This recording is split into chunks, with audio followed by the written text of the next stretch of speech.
Hi friends, welcome to Warrior Choice Academy. మనం previous క్లాస్లో APSC group 2 mains top 20 expected model papers నుంచి ఎకానమీకి సంబంధించి 19వ మోడల్ పేపర్లో ఉన్న ఎంసీక్యూస్ ఎక్స్ప్లెయిన్ చేసుకున్నాము. ఈ వీడియోలో 20వ మోడల్ పేపర్లో ఉన్న ఎంసీక్యూస్ని డీటెయిల్ ఎక్స్ప్లెయిన్ చేసుకోబోతున్నాం. ఎవరైతే ఫస్ట్ టైం మన యూట్యూబ్ ఛానల్ చూస్తున్నారో మన యూట్యూబ్ ఛానల్ సబ్స్క్రైబ్ చేసుకోండి. అదేవిధంగా ఇప్పటి వరకు మనము పేపర్ 1కి సంబంధించి ఏపీ హిస్టరీ మరియు పాలిటీ 17 మోడల్ పేపర్లో ఉన్న ఎంసీక్యూస్ ఎక్స్ప్లెయిన్ చేసుకున్న వీడియోస్ మన ప్లేలిస్ట్లో ఉన్నాయి. సెకండ్ పేపర్ విషయానికి వస్తే సెకండ్ పేపర్లో ఎకానమీకి సంబంధించి 20వ మోడల్ పేపర్లో ఉన్నాం మనం. పార్ట్ 1 నెక్స్ట్ నుంచి కరెంట్ ఎకానమీ, కరెంట్ ఎస్ఎన్టీ ఏవైతే రీసెంట్ ఇష్యూస్ ఉన్నాయో ఆ అంశాల మీద ఎంసీక్యూస్ని ఎక్స్ప్లెయిన్ చేసుకోబోతున్నాం. ఓకేనా? మనకి పేపర్ 1లో 17 మోడల్ పేపర్లు చెప్పుకున్నాము. పేపర్ 2లో ఎకానమీకి సంబంధించి 19 వీడియోస్ అయిపోయినాయి. ఇది 20వ వీడియో. క్వశ్చన్ నెంబర్ 1, భారతదేశానికి అత్యధిక జాతీయ ఆదాయం ఎక్కడి నుండి వచ్చును? మనకి జాతీయ ఆదాయంలో వ్యవసాయ, పారిశ్రామిక, సేవా రంగాలు అనేవి వాటాలను అందిస్తాయి. అందులో భారతదేశానికి 54.6% లేదా 54.7% వాటా సేవా రంగం నుంచే వస్తుంది. అత్యధిక వాటా సేవా రంగం, ఆ తర్వాత పరిశ్రమలు, ఆ తర్వాత వ్యవసాయ రంగం. ఒకటో దానికి ఆన్సర్ 3. నెక్స్ట్ క్వశ్చన్, కింది వాటిలో ఏ జత సరిగా జత చేయబడలేదు? మనకి ప్రణాళికల గురించి ఇచ్చారు, రాంగ్ ఆన్సర్ ఏంటో అడిగారు. మనకి 1951 నుంచి ప్రణాళికలు అనేవి స్టార్ట్ అయినాయి. 51 to 56, 56 to 61, 61 to 66, ఆ తర్వాత 66 నుంచి 69 వరకు గ్యాప్ రావడం జరిగింది. 69 to 74, 74 to 79 అనుకున్నారు, 78 వరకు. 78 నుంచి 80 వరకు మళ్ళీ గ్యాప్. 80 to 85, 85 to 90, ఆ తర్వాత మళ్ళీ 2 years గ్యాప్ వచ్చింది. 90 నుంచి 92 వరకు. 92 to 97, 97 to 2002, 2002 to 2007, 2007 to 2012, 2012 నుంచి 2017. ఇవి మనకు మొత్తం 12 ప్రణాళికలు. అందులో మొదటి ప్రణాళిక కరెక్టే, 51 to 56. అయితే మూడవ ప్రణాళిక ఇక్కడ మనకు రాంగ్. మనకి మూడో ప్రణాళిక సెకండ్ 61 కంప్లీట్ అయిన తర్వాత 61 to 66. ఓకే, మనకు option 2. Next question, national sample survey organisation NSSO ఎప్పుడు స్థాపించబడింది? మనకి ఎన్ఎస్ఎస్ఓ 1950లో స్థాపించబడింది. ఎన్ఎస్ఎస్ఓ సిఎస్ఓ రెండు కలిసి 2019 మే 23వ తారీఖున ఎన్ఎస్ఓగా ఏర్పడడం జరిగింది. ఐదో దానికి ఆన్సర్ 1. నెక్స్ట్ క్వశ్చన్, నీతి ఆయోగ్ పాలక మండలి సభ్యులుగా ఎవరు వ్యవహరిస్తారు? మనకు ప్రణాళిక సంఘం స్థానంలో వచ్చింది నీతి ఆయోగ్. నీతి ఆయోగ్లో అన్ని రాష్ట్రాల సీఎంలు, లెఫ్టినెంట్ గవర్నర్లు ఇద్దరు సభ్యులుగా ఉంటారు, ఏ మరియు బి. ఆప్షన్ 3. నెక్స్ట్ క్వశ్చన్, కొనసాగించగల అభివృద్ధి గల మరొక పేరు ఏమిటి? మనకి సస్టైనబుల్ డెవలప్మెంట్ గోల్స్లో భాగంగా కొనసాగించదగిన అభివృద్ధి అన్నా, సుస్థిరాభివృద్ధి అన్నా, పోషించగల అభివృద్ధి అన్నా కూడా ఒకటే. ప్రస్తుత తరాల వారి అవసరాలు దెబ్బతినకుండా భవిష్యత్ తరాల వారి అవసరాలు తీరుస్తూ కొనసాగించే అభివృద్ధి మనకు సుస్థిరాభివృద్ధి. సుస్థిరాభివృద్ధి బ్రిట్లాన్ కమిషన్ ఇచ్చినటువంటి రిపోర్ట్ అనేది మనకు ప్రస్తుతం ఉన్న నిర్వచనము. నెక్స్ట్ క్వశ్చన్, 1944లో బ్రెటన్ వుడ్స్ సదస్సు ఫలితంగా ఏర్పడిన సంస్థలు ఏవి? మనకు బ్రెటన్ వుడ్స్ కవలలు అని ఐఎంఎఫ్ని, ఐబిఆర్డిని వ్యాఖ్యానిస్తాం. 1 మరియు 2. నెక్స్ట్ క్వశ్చన్, డంకెల్ ప్రతిపాదనల ఫలితంగా ఏం ఏర్పడింది? ఆర్థర్ డంకెల్ ప్రతిపాదనల ఫలితంగానే వరల్డ్ ట్రేడ్ ఆర్గనైజేషన్. 11వ దానికి ఆన్సర్ 3. నెక్స్ట్ క్వశ్చన్, జిఎస్టి చట్టం అమలు తరువాత కూడా ఇంతకు ముందున్న కేంద్ర ఎక్సైజ్ చట్టం మరియు నూతన జిఎస్టి రెండింటి కింద పన్ను విధించబడే వస్తువులు మనకి మోటార్ స్పిరిట్. మనకి మోటార్ స్పిరిట్ అనేది దీని యొక్క సమాధానం 13 దానికి 1. నెక్స్ట్ క్వశ్చన్, కింది వాటిలో కేంద్రం నుండి రాష్ట్రాలకు వచ్చే గ్రాంట్లు ఏవి? కేంద్రం నుండి రాష్ట్రాలకు మనకు రెవెన్యూ లోడ్ గ్రాంట్లు, స్థానిక సంస్థలకు గ్రాంట్లు, విపత్తు నిర్వహణ గ్రాంట్లు, రంగాల వారి గ్రాంట్లు, పనితీరు గ్రాంట్లు, రాష్ట్ర నిర్దిష్ట గ్రాంట్లు. ఈ గ్రాంట్లు అనేవి కేంద్రం నుంచి రాష్ట్రానికి వచ్చేవి. ఇవన్నీ కూడా సరైన సమాధానం. నెక్స్ట్ క్వశ్చన్, ఈ కింది వాటిలో విత్త సంఘం యొక్క విధులను గుర్తించండి.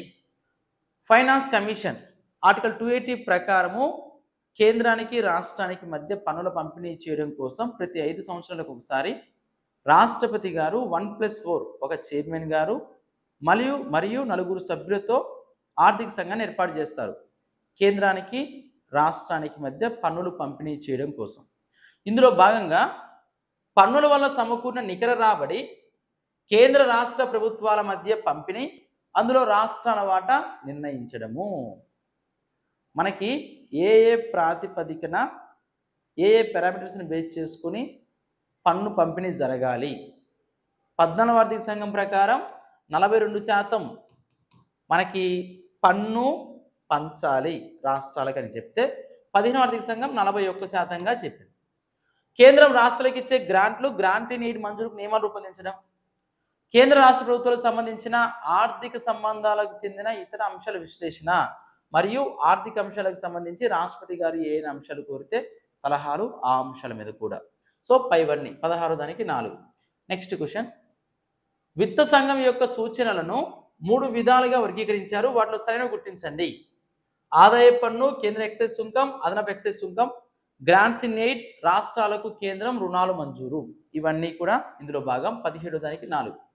నెక్స్ట్ క్వశ్చన్, 3 ప్రెసిడెన్సీ బ్యాంకులను భారతీయ ఇంపీరియల్ బ్యాంక్ ఎప్పుడు విలీనం చేశారు? మనకి ఇంపీరియల్ బ్యాంక్, మనకు స్టేట్ బ్యాంక్ ముందు ఇంపీరియల్ బ్యాంక్ ఉండేది. ఇవన్నీ మనకు కోల్కతా, అదేవిధంగా బాంబే, మద్రాస్, ఈ 3 ప్రెసిడెన్సీ బ్యాంకులు ఉండేవి. వాటన్నిటిని కలిపి వేసి 1921లో ఇంపీరియల్ బ్యాంక్ ఏర్పాటు చేశారు. గోర్వాల కమిటీ సిఫార్సుల మేరకు 1955లో ఎస్బీఐ ఏర్పడింది. 18 దానికి ఆన్సర్ 2. నెక్స్ట్ క్వశ్చన్, బ్యాంకులు వాటి ప్రధాన కార్యాలయాల ఆధారంగా జతపరచండి. ఇండియన్ ఓవర్సీస్ బ్యాంక్, మనకి ఇండియన్ ఓవర్సీస్ బ్యాంక్ వచ్చేసి మద్రాసులో ఉంది head quarters. Punjab and Sindh bank Amritsar.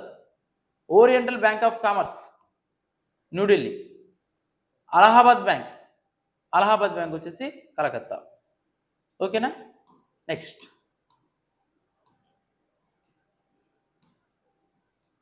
సంవత్సరంలోని కొంతకాలానికి మాత్రమే సంబంధించి ప్రభుత్వ ప్రణాళికలను విధానాలను ప్రతిబింబించే బడ్జెట్ ఏది? మనకి సంవత్సరం, మనకు పూర్తి బడ్జెట్ అనుకోండి, annual financial statement of central government. అదే పూర్తి స్థాయిలో ఒక సంవత్సరాన్ని ప్రవేశపెట్టాల్సిందే. అయితే రాజకీయ అనిశ్చిత పరిస్థితులు ఉన్న నేపథ్యంలో లేక్ డమ్ బడ్జెట్ అంటారు. అది మనకి కుంటిబాతు బడ్జెట్ని ప్రవేశపెడతారు. అది సంవత్సరంలో కొంతకాలానికి మాత్రమే సంబంధించింది. 22కి 4. నెక్స్ట్ క్వశ్చన్,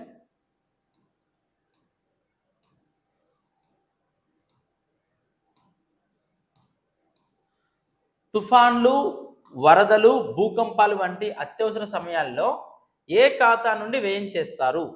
చూడండి, మనకు అత్యవసర పరిస్థితుల్లో కంటింజెన్సీ నిధి నుంచి డబ్బులు వాడతారు. మనకి సంఘటిత నిధి, ఆగంతుక నిధి, ప్రభుత్వ ఖాతా. ఇందులో అత్యవసర పరిస్థితుల్లో రాష్ట్రపతి ఆధీనంలో ఉన్న ఆగంతుక నిధి నుంచి డబ్బులు ఉపయోగించడం జరుగుతుంది. 26కి 1. నెక్స్ట్, నరసింహం కమిటీ 2 సిఫార్సులలో కానిది ఏది? నరసింహం కమిటీ మనకు బ్యాంకింగ్ రంగ సంస్కరణల కోసము నరసింహం కమిటీని ఏర్పాటు చేశారు. అందులో బ్యాంకుల విలీనం రద్దు చేయాలి పాయింటే. నిర్ధకాస్తులను రాబట్టేందుకు ట్రిబ్యునల్స్ ఏర్పాటు చేయాలి, ఇది కూడా సిఫార్సే. ఖాతాదారుల సమస్యలు పరిష్కరించుటకు అంబుడ్స్మెన్ కూడా ఏర్పాటు చేయాలి, ఇది కరెక్టే. 4 అంచెల బ్యాంకింగ్ వ్యవస్థ విధానం రద్దు చేయాలి, ఈ పాయింట్ మనకు నరసింహం కమిటీ 2వ సిఫార్సులు లేదండి. 27 దానికి ఆన్సర్ 4. నెక్స్ట్ క్వశ్చన్, బీమా వ్యాపారాన్ని అభివృద్ధి పరచుటకు ఏర్పాటైన insurance regulatory development authority IRDA ఐఆర్డిఏను ఏ నగర కేంద్రంగా ఏర్పాటు చేశారు? ఇన్సూరెన్స్ రెగ్యులేటరీ డెవలప్మెంట్ అథారిటీ అనేది హైదరాబాద్ కేంద్రంగా ఏర్పాటు చేశారు 28కి 4. నెక్స్ట్, నూతన ఆర్థిక సంస్కరణలో ముఖ్యమైన అంశాలు ఏవి? దిగుమతుల ప్రతిస్థాపనకు బదులు ఎగుమతుల ప్రోత్సాహం. మెయిన్ మనకి ఎగుమతులను పెంచాలి, కరెక్టే. ప్రభుత్వ ఆధిపత్యానికి బదులు మార్కెట్ ఆధిపత్యానికి ప్రాధాన్యత ఇవ్వాలి, ఇది కూడా కరెక్టే. 3, 29వ దానికి ఆన్సర్ 3. నెక్స్ట్ క్వశ్చన్, ఈ కింది వాటిలో సరైన దాన్ని గుర్తించండి.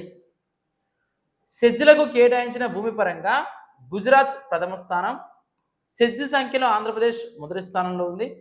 ఈ రెండు కూడా సరైనటువంటి అంశాలు. స్పెషల్ ఎకనామిక్ జోన్స్, మనకు పారిశ్రామిక రంగాన్ని ప్రోత్సహించడం కోసము స్పెషల్ ఎకనామిక్ జోన్స్, ఈ ప్రాంతాలలో మౌలిక సదుపాయాలు ఏర్పాటు చేస్తారు, అనేక రాయితీలు ఇస్తారు, ఫలితంగా విదేశీ పెట్టుబడులు ఆకర్షించడం జరుగుతుంది. నెక్స్ట్ క్వశ్చన్, ప్రపంచీకరణ ప్రధాన లక్ష్యాలు గుర్తించండి. మనకి లిబరలైజేషన్, ప్రైవేటైజేషన్, గ్లోబలైజేషన్. గ్లోబలైజేషన్ అంతర్జాతీయ ద్రవ్య వ్యవహారాల్లో వేగవంతమైన వృద్ధి, గ్లోబల్ మార్కెట్ల ఆవిర్భావం మరియు బహుళజాతి సంస్థల ద్వారా ఎఫ్డిఐలో పెరుగుదల, రవాణా కమ్యూనికేషన్ రంగాల శీఘ్రతర వృద్ధి వల్ల సాంకేతిక పరిజ్ఞానపు విస్తరణ, ఇవన్నీ కూడా గ్లోబలైజేషన్ యొక్క ముఖ్య లక్షణాలు.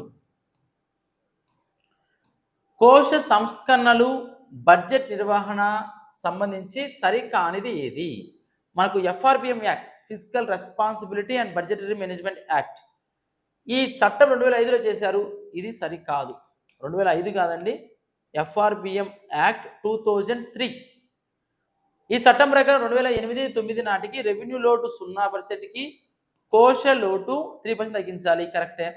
ఎఫ్ఆర్బిఎం అనగా physical responsibility and budgetary management. ఈ చట్టాన్ని విజయ్ కేల్కర్ కమిటీ సమీక్షించను, ఇది కూడా కరెక్టే. నెక్స్ట్ క్వశ్చన్, ప్రధానమంత్రి జన్ ధన్ యోజనకు సంబంధించి సరైన అంశాలు గుర్తించండి. మనకు జీరో అకౌంట్ ఓపెన్ చేశారు. నరేంద్ర మోడీ గారు అధికారంలోకి వచ్చిన తర్వాత విత్త సంయుక్తం కోసం జీరో అకౌంట్ ఓపెన్ చేయడం జరిగింది. 2014 ఆగస్టు 20న స్టార్ట్, కరెక్టే. 1,00,000 ప్రమాద బీమా, 30,000 వరకు జీవిత బీమా, 6వ నెల నుండి 5,000 రూపాయల ఓవర్ డ్రాఫ్ట్ సౌకర్యం, ప్రారంభంలోనే 1.5 కోట్ల ఖాతాలో గిన్నిస్ రికార్డు సాధించడం, ఇవన్నీ కూడా ప్రధానమంత్రి జన్ ధన్ యోజనలో వల్ల కలిగినటువంటి అంశాలు. ప్రధానమంత్రి సురక్ష బీమా యోజనకు సంబంధించి సరైన అంశాలు గుర్తించండి. సురక్ష బీమాకు సంబంధించి ఇందులో 2015 మే 9 ప్రారంభం, కరెక్టే. 18 నుంచి 70 సంవత్సరాల వయసు గల అసంఘటిత రంగ కార్మికులకు ప్రమాద బీమా, 12 రూపాయలు బ్యాంకు ఖాతా ప్రీమియం ద్వారా 2 లక్షల ప్రమాద బీమా, 18 నుంచి 50 సంవత్సరాలను ఇచ్చారు. ఇక్కడ 18 నుంచి 50 కాదండి, 18 నుంచి 70. 18 నుంచి 70 సంవత్సరాల బ్యాంకు ఖాతాదారులకి 330 రూపాయల ప్రీమియంతో 2 లక్షల జీవిత బీమా. మనకి ఇక్కడ 18 నుంచి 50 ఇచ్చారు, 18 నుంచి 70. సరైనవి ఏబిసి. నెక్స్ట్ క్వశ్చన్, భారతదేశంలో కమతాల పరిమాణం అల్పంగా ఉండడానికి గల కారణాల్లో సరైన గుర్తించండి. కమతాలు తక్కువగా ఉన్నాయి, ఎందుకోసము అంటే ఒకవైపు భూమిపై జనాభా ఒత్తిడి పెరిగిపోతుంది, జనాభా పెరిగిపోవడము, కుటుంబాలు విచ్ఛిన్నం కావడము, ఉమ్మడి కుటుంబం ఉండేది గతంలో, ఇప్పుడు కుటుంబాలన్నీ విచ్ఛిన్నం అయిపోతున్నాయి, వ్యక్తిగత కుటుంబాలన్నీ రావడము, ఇవన్నీ కారణాలు. ఉమ్మడి కుటుంబ వ్యవస్థ విచ్ఛిన్నం కావడం, చేతి వృత్తులు, కుటీర పరిశ్రమలు క్షీణించడం, గ్రామీణ రుణగ్రస్తత, ఇవన్నీ కూడా కమతాల పరిమాణం అల్పంగా ఉండడానికి గల కారణాలు. సహకార వ్యవసాయం వలన ప్రయోజనాలలో సరికానిది గుర్తించండి. సహకార వ్యవసాయం, ఇందులో మనకి ఉత్పత్తి పెరుగుతుంది, పెద్ద తరహా ఆదాయాలు వస్తాయి, వ్యవసాయ అభివృద్ధి కార్యక్రమాలు జరుగుతాయి, కానీ నిర్వహణ సమస్యలు అంటూ ఏమీ లేదు. ఆప్షన్ డి, 36వ దానికి డి. నెక్స్ట్ క్వశ్చన్, ఈ కింది వానిలో ఏ రంగం అత్యధిక ఎఫ్డిఐలను ఆకర్షించగలుగుతుంది? సర్వీస్ సెక్టార్, సేవా రంగం ఎక్కువ ఎఫ్డిఐలను ఆకర్షిస్తుంది. ఉపాంత వ్యవసాయ భూమి, ఉపాంత వ్యవసాయము, మనకి ఉపాంత, చిన్న తరహా, మధ్య తరహా, పెద్ద తరహా ఇలా ఉంటాయి. మనకి కమతాన్ని బేస్ చేసుకుని 1 హెక్టర్ కంటే తక్కువ ఉంటే అది మార్జినల్ లేదా ఉపాంత వ్యవసాయ భూమి. ఒక పరిశ్రమ ఎప్పుడు కాయలా పడుతుంది? సిక్ ఇండస్ట్రీస్ అంటే ఏంటి? అవి నిరంతరము మిగులు ఉత్పత్తి లేకుండా ఉండడము. మిగులు ఉత్పత్తి లేకుండా ఉంటే అది సిక్ ఇండస్ట్రీ అని అంటాం. లేదా తన ఉనికికే బహిర్గత రుణాల మీద ఆధారపడి ఉంటే అది సిక్ ఇండస్ట్రీ అంటాం. ఓకేనా? 39వ దానికి 1. Next question. భారతదేశంలో ఎక్కువ మొత్తంలో వ్యాపారం చేసే దేశాలు, ఎక్కువ మనకి OECD దేశాలు వ్యాపార కార్యక్రమం నిర్వహిస్తూ ఉంటాయి. భారతదేశంలో హరిత విప్లవం ఎక్కువగా విజయవంతమైనది గోధుమ మరియు వరి పంటలో. గోధుమ పంట మంచి డెవలప్మెంట్ అయింది. వరి పంట ఇది పాజిటివ్. అయితే అన్ని పంటలకి ఇది వర్తించలేదు. ముఖ్యంగా నూనె గింజల పంటలకి ఇది విస్తరించలేదు. అందుకే ధర్మనారాయణ గారు వాణిజ్య పంటల పక్షపాతం అని వ్యాఖ్యానించడం జరిగింది. మొట్టమొదటి నూలు పరిశ్రమ మనకి ఫోర్ట్ గ్లాస్టర్, కోల్కతా నూలు పరిశ్రమ. భారతదేశంలో కుటీర మరియు లఘు పరిశ్రమలు ఏ రకంగా ముఖ్యమైన పాత్రను పోషించుచున్నవి?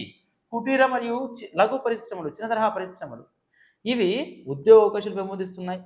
ఎందుకంటే మనకి 5 లక్షల రూపాయలు పెట్టుబడి పెడితే పెద్ద తరహాలో కేవలం ఒకరికే ఉపాధి వస్తుంటే, చిన్న తరహా పరిశ్రమల్లో కనుకైతే 5 నుంచి 7 మందికి ఉపాధి లభిస్తుంది. ఎక్కువ ఉపాధి లభించడానికి అవకాశం ఉంది.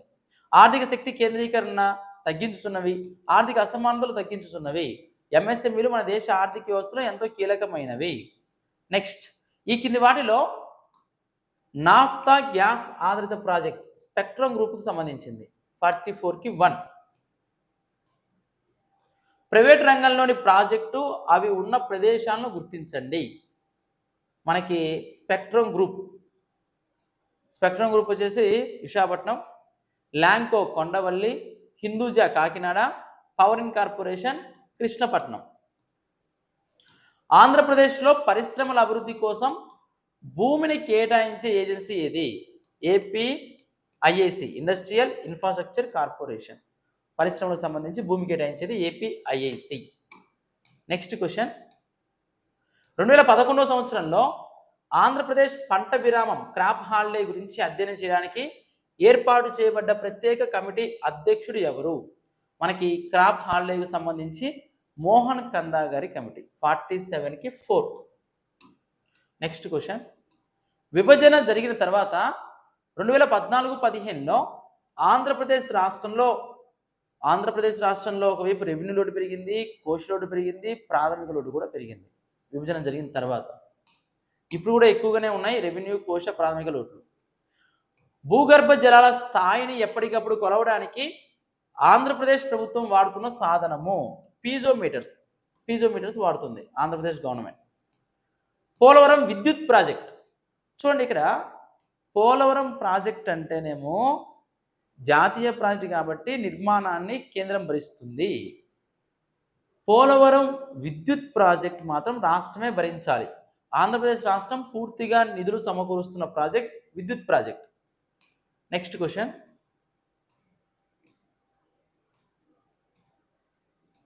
ఆంధ్రప్రదేశ్ కేంద్రం అందించే ప్రత్యేక ప్యాకేజీ ప్రకారం ఆంధ్రప్రదేశ్ రుణాలన్నింటినీ కేంద్రం తనపైన తీసుకుంటుంది? లేదు. ఆంధ్రప్రదేశ్ రాష్ట్రపు రుణాలకు కేంద్రం సమాన గ్రాంట్ ఇస్తుంది? ఇది కూడా కాదు. ఆంధ్రప్రదేశ్ ప్రణాళికల ప్రకారం రూపొందించే నూతన రాజధాని నిర్మాణ వ్యయాన్ని మొత్తం కేంద్రం భరిస్తుంది? ఇది కాదు. ఆంధ్రప్రదేశ్ విదేశీ నిధుల సాయం గల ప్రాజెక్టుల కింద రుణాలన్నింటినీ కేంద్రం తీరుస్తుంది. విదేశీ ప్రాజెక్టులు, ఎక్స్టర్నల్లీ ఎయిడెడ్ ప్రాజెక్ట్స్. ఆంధ్రప్రదేశ్ వ్యవసాయ అభివృద్ధి ప్రధానంగా ఏ ప్రాంతంలో కేంద్రీకృతమైంది అంటే ముఖ్యంగా మధ్య మరియు దక్షిణ తీర ప్రాంతం. ముఖ్యంగా రాయలసీమలో కాదు, ఉత్తరాంధ్రలో కాదు. ఆప్షన్ 2. Next question. ఆంధ్రప్రదేశ్ రాష్ట్ర ప్రజా పంపిణీ వ్యవస్థలో కిందిది ప్రధాన అంశము కానిది పబ్లిక్ డిస్ట్రిబ్యూషన్ సిస్టంలో. సరుకు రవాణా వాహనము ఈపీఓఎస్ యంత్రాలు వాడడం కరెక్టే. జిల్లాలో చౌకధరల దుకాణాన్ని మార్చుకునే సౌకర్యం portability with in district, portability with in state కూడా స్టార్ట్ అయింది.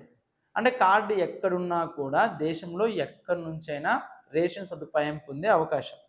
వినియోగదారుల ఇంటి వద్దకే సరుకుల పంపిణీ అనేది ప్రాథమిక అంశమేం కాదు. నెక్స్ట్. ఆంధ్రప్రదేశ్ రోడ్డు భద్రతా మండలిలో చైర్మన్, వైస్ చైర్మన్గా ఎవరు బాధ్యత వహించాలి? రోడ్డు భద్రతా మండలి, రోడ్ సేఫ్టీ కౌన్సిల్, అందులో సీఎం గారు చైర్మన్, మనకి ట్రాన్స్పోర్ట్ మినిస్టర్ రవాణా మంత్రి వైస్ చైర్మన్. నెక్స్ట్,